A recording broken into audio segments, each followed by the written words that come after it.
Hi everybody, welcome back to my LinkedIn Lives. I'm Jasmine Navarro, certified wellbeing expert, working with educational institutions and companies, helping them support their family wellbeing challenges. As you know, every week I interview different experts, and today I'm super excited to be interviewing Ivana again. Hi Ivana, thank you so much for coming. Thank you for inviting me. It's amazing to see you again. Can you tell everybody about yourself and what you do?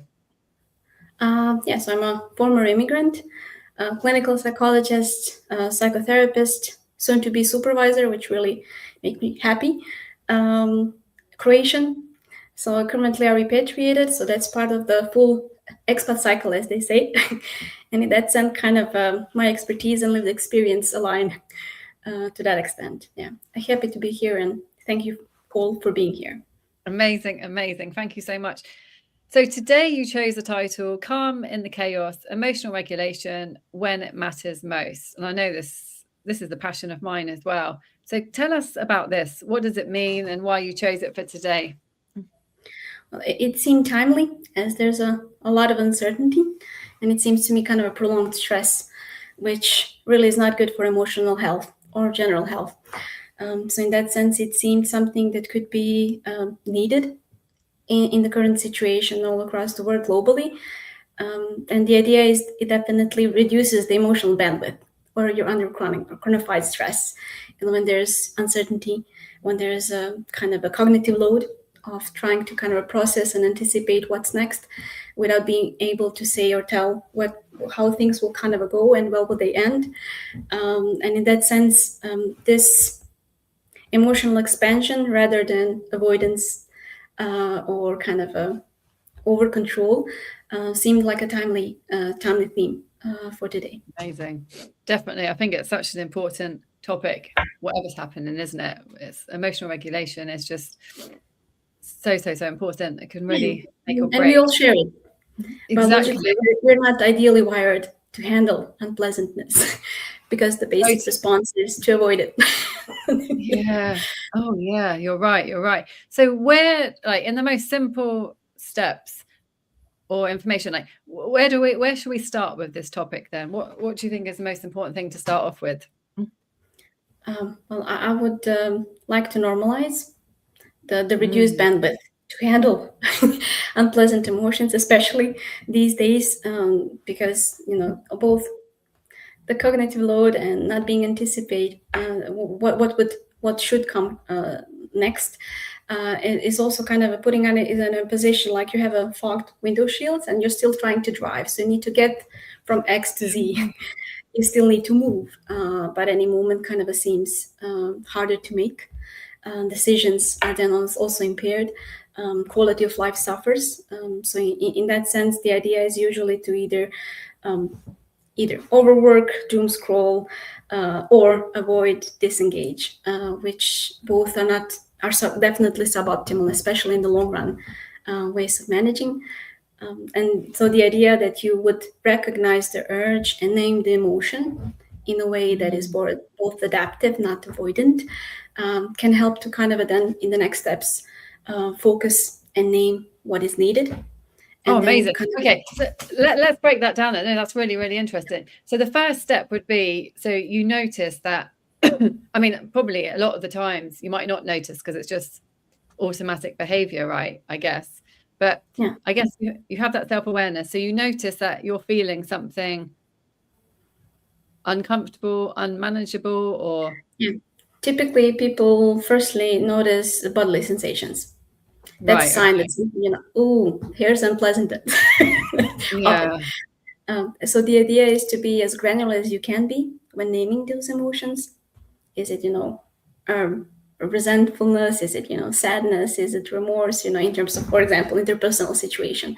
Right. To try and understand granular and concrete, it's easier then to kind of decipher and reverse engineer what you need to do next. Okay. So you have that feeling, and then you stop and you pause and you try to work out what that feeling is, because that can be quite hard actually. But I think once you actually stop and you ask yourself that, okay, so you try to find out what the feeling is, and then focus is definitely to be mindful, in the moment. So the idea is you can be mindfully angry, you can be mindfully anxious. So the idea is not just to stay with the emotion long enough to decide what to do with it in a kind of adaptive manner. First things first is obviously connecting with your body, whatever grounded it means for you.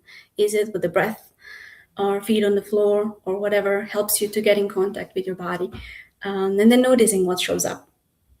And obviously some of the urges would come up as well, with sensations, with specific thoughts. Frequently worry. What kind of urges? Sorry, Ivana. What kind of urges might come up? To avoid, to dampen, to overwork, to doom scroll, to kind of create a bit of a space between yourself and the unpleasantness. Frequently in an unhelpful way. For example, when you either overwork, doom scroll, avoid situation, or isolate yourself, the anxiety drops for a second there, and it kind of feeds the loop of continuing the same behavior. In the long run, unfortunately, it usually means that you're not getting social support that you so desperately need. That frequent this sense of control becomes like something is wrong, deeply wrong with me, in terms of like, if I'm not able to manage this and I'm still kind of isolating, not tapping that into this kind of social circle and support that I have, it can mean that I'm the one who kind of struggles. So in that sense, long-term effects of, let's say, disengagement or self-isolation work in those ways that neither feel your values, not kind of respecting your needs. So drive you away from what you really kind of are. Well, interesting that you were saying that. I think, well, there's probably lots of common responses, but I think, avoiding, I know sometimes that's what I do. If I'm feeling something so overwhelming, I think my instinct is just get out, just go, leave, whatever, like escape that feeling. But it's interesting.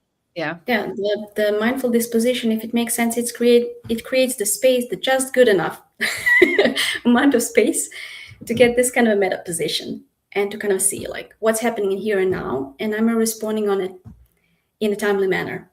If not, then you can kind of disengage and try something differently. But frequently we're in kind of outer loops, as you said. I would avoid, disengage, suffer even more. The next stop, again, this seems very something that I've already done. Okay, let's try this again. And because the anxiety drops frequently, it kind of keeps you in the loop.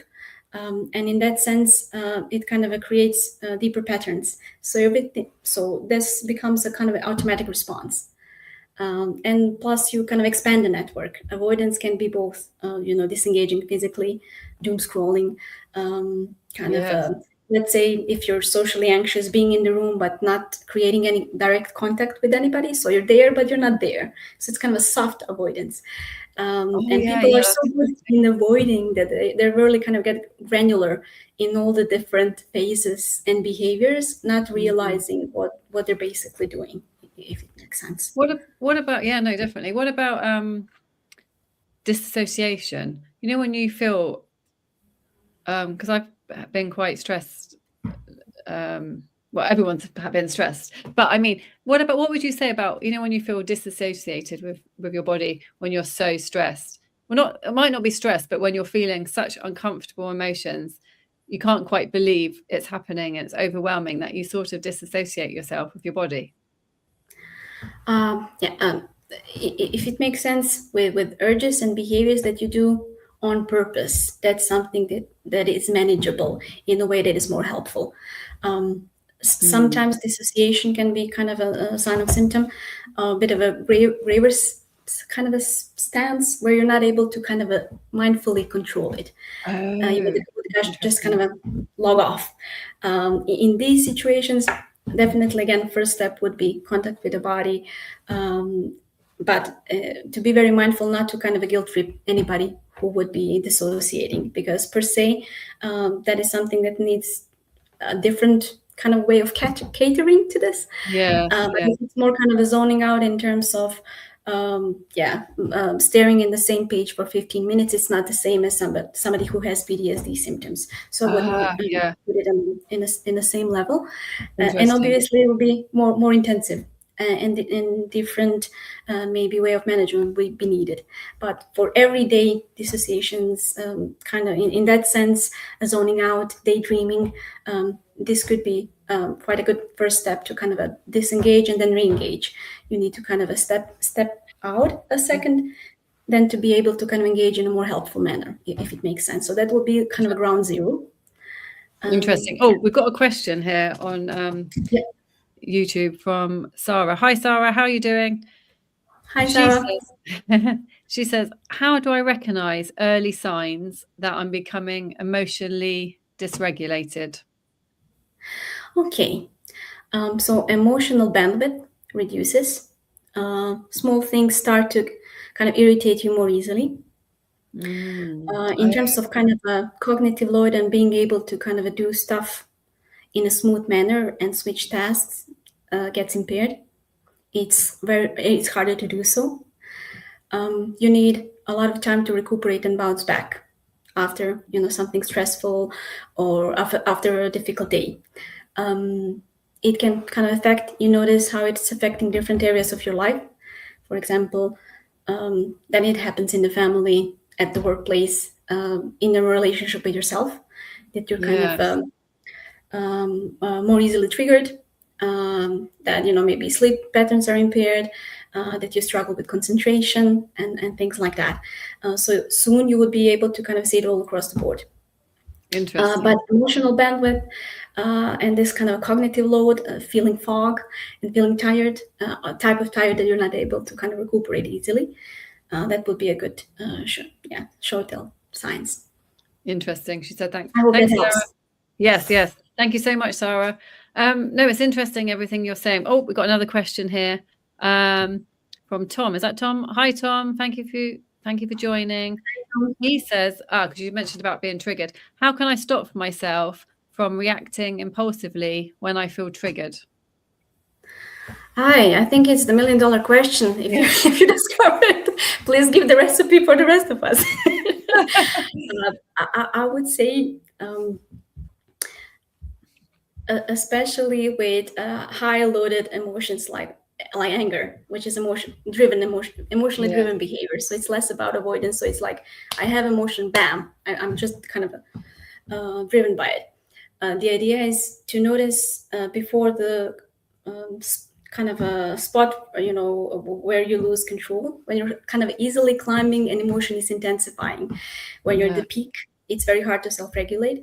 But if you kind of check in regularly with yourself and you notice which is your bandwidth and the baseline of your distress, you can then kind of try to notice subtle signs. That's very interesting. Can you simplify that about the bandwidth? Okay. So what usually helps is kind of track your emotional climate, if you will, through the day.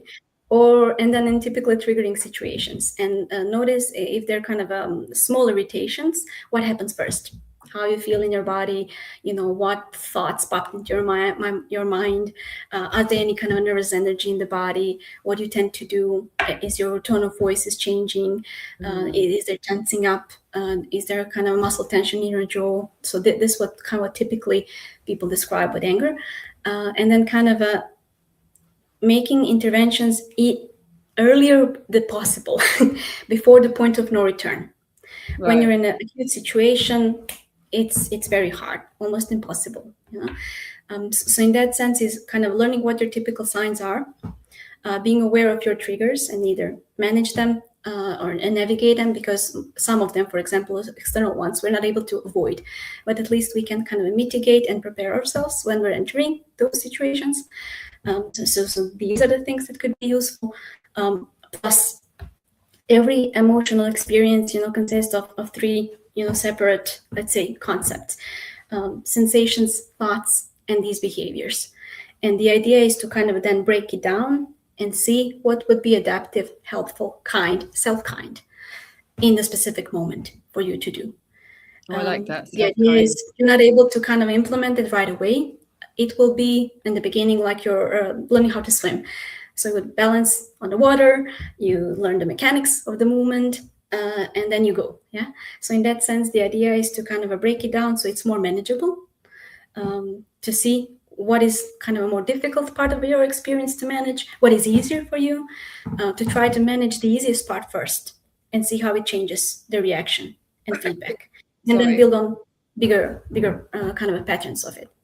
I hope like it helps. that. Yeah, I can simple. share some resources after. Oh yes, please. That would be great. Yeah, I know it sounds like a complex skill, because it is. We're not typically learned how to emotionally regulate. Yeah. No, I like what you said. It's like about starting small and simple first. I think Yes, that's and really, building on that. yeah, because it can be quite overwhelming, can't it? Like, especially when you are triggered. You know, I think instinct is probably, like you said, to avoid, just do anything apart from feel that feeling, you know? So Yeah. that's very It's interesting. not, like walking away, the idea is to lean in, because from that intensity you learn and build better ways of responding. That's really interesting. So basically you're feeling triggered, and like a lot of people, we would just want to escape that feeling. So you're saying we should lean into that feeling, even though it's really uncomfortable, and just stay with it. Yeah, but the idea is not lean into staying with, let's say, toxic boyfriend. So the idea is to accept the feeling more like an information. So it's not good and bad. It just tells you that something is happening. Relationship with yourself is in danger. Relationship with somebody else. Your needs are not being properly met. So there's a shift. There's a pivot. So the idea is then to see like, okay, what it tells me. What is the need behind it? What is my, let's say, best self, or what it would be aligned with my values, how I want to proceed next, how I want to choose my response versus the automatic response. I love that. No, I love that. You've explained that so well. We've got another question here from Sarah again. Hi, Sarah. Thanks for coming back. She says, Hi, Sarah. What should I focus on first? My thoughts, my breathing, or my behavior when I feel stressed? Stress is not an emotion per se, but definitely comes in a combo with very challenging emotions. In terms of irritability, is very frequent. But the idea with stress is I'm handling something that is difficult, and I anticipate that I don't have enough resources to deal with that. So the idea is to offload if you can.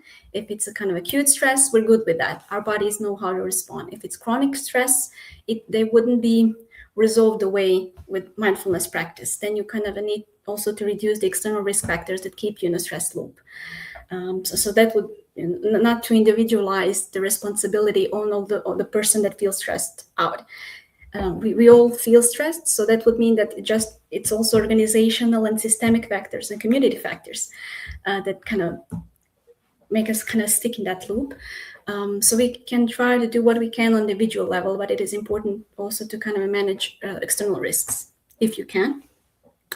The idea is usually to start off from something that seems more manageable. Okay. Not something that is so too overwhelming. To target something that is transversal. For example, specific skill that is useful both for irritability, concentration levels, and sleep, for example. So something that kind of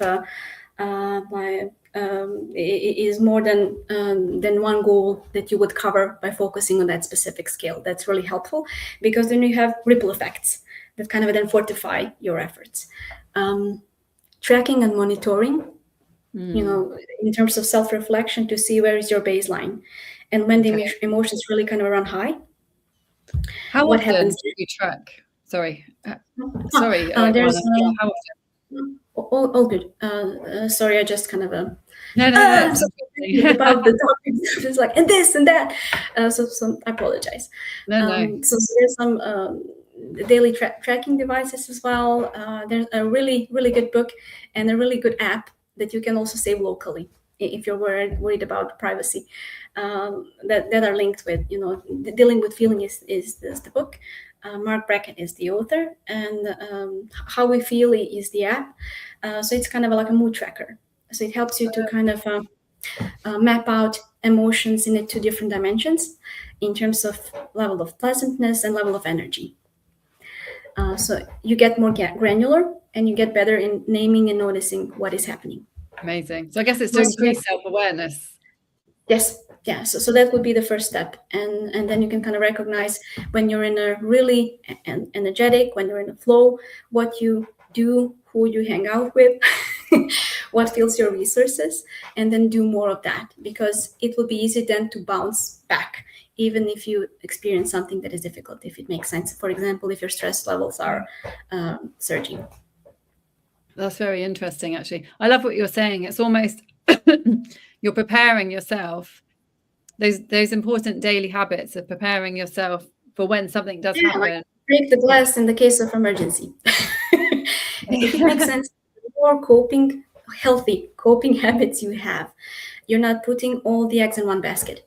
So if something doesn't work or is not accessible, so you have other options how to kind of cater to yourself to keep, your self balance in check.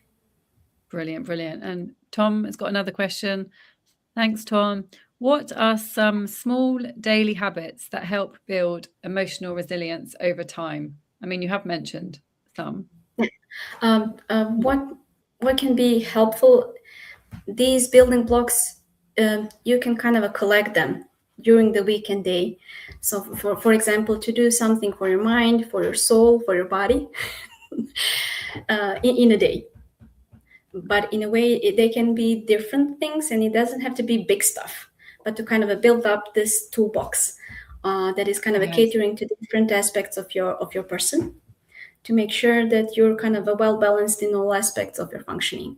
That really kind of does the trick, especially if you're kind of short in time, where it's kind of hard to discern what level of control you have in prolonged uncertainty. If it makes sense, you would focus on small goals and small steps. You wouldn't maybe think, months and years ahead. Yeah, no, I like that because... Yeah, toolbox. Yeah, no, I think it's good because you keep saying, coming back to small and simple. And I think that's really, really important, isn't it? Because otherwise it's hard to do anything if you're feeling overwhelmed and then you feel like you have to do so much. You just keeps you stuck, doesn't it? So I love this small and simple and doing what you can manage. I think that's absolutely brilliant. So we're nearly out of time, but I mean, it's such an important conversation, but is there anything else you'd like to say that we haven't spoken about or you haven't mentioned before we go? Knowing that currently we're in the time of prolonged crisis, to be kind of mindful and gentle, that it kind of increases both the cognitive load, reduces and shrinks your kind of optimal response levels.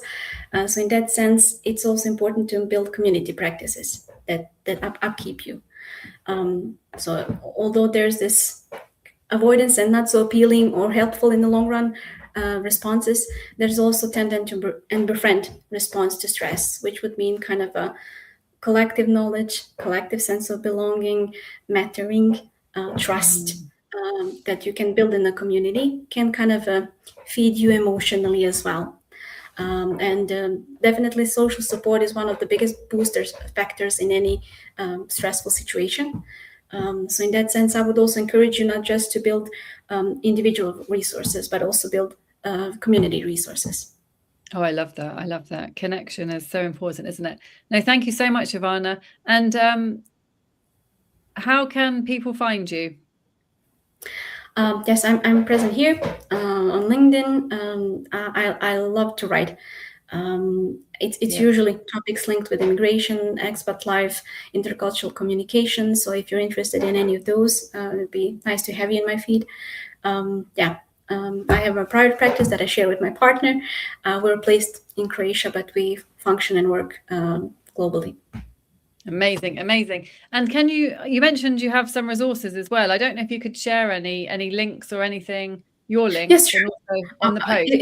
If it's allowed and if it's not off brand, I would happy to do that. No, please do. I mean, I know you're an amazing writer and I've seen your work, and I think, if you're happy to share any. And a nerd and a hoarder. So I will try to put everything. No, brilliant. And please, if anyone has any questions about our topic today, please message Ivana directly or put a question on the post as well. Ivana will post some links on the feed as well. So please feel free to click. And thank you so much, Ivana. It's been an absolute pleasure. We have to do it again. There's so much more to talk about. Same here. But always happy brilliant. to see you. Yes, lovely to see you again. And thank you, everybody. And I'll see you next week.